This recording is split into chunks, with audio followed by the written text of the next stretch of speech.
అందరికీ praise lord. August 22 ఈరోజు దేవుని వాగ్దానము. ఇప్పుడు ఏడ్చుచున్న మీరు ధన్యులు, మీరు నవ్వుదురు. లూకా సువార్త 6వ అధ్యాయము 21వ వచనము. అనేక సార్లు నీకున్న ఒంటరితనాన్ని బట్టి, ప్రతికూలమైన పరిస్థితులను బట్టి ఏడుస్తున్నావు కదూ. కొన్నిసార్లు తలుపు చాటుకు వెళ్ళి, మరికొన్నిసార్లు ఎవరూ లేని చోటు చూసుకొని ఒంటరిగా కృంగిపోతున్నావు కదూ.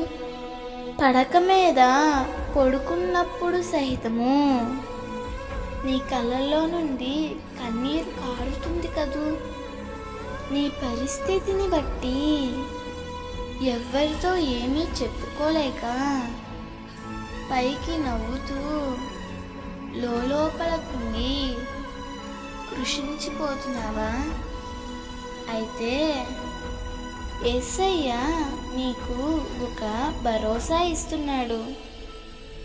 ఏడుస్తున్నా నీవు ధన్యుడవు, ధన్యురాలవు. ఎందుకంటే తరువాత నీ నోటి నిండా నవ్వుతూ ఉండే దీవెన ఆయన నీకు ఇవ్వబోతున్నాడు. నీ దుఃఖ దినములన్నీ సమాప్తము చేయబోతున్నాడు.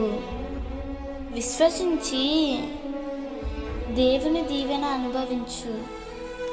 దేవుడు ఈ వాగ్దానము నీ జీవితంలో నిశ్చయముగా నెరవేర్చునుగాక. ఆమేన్. ఈ వాగ్దానం మీకు దీవెనగా ఉన్నట్లయితే తప్పకుండా మీ బంధువులకు, స్నేహితులకు షేర్ చేయండి, లైక్ చేయండి, ఆమేన్ అని కామెంట్ చేయండి. ప్రభు పనిలో పాలుభాగస్తులు కండి.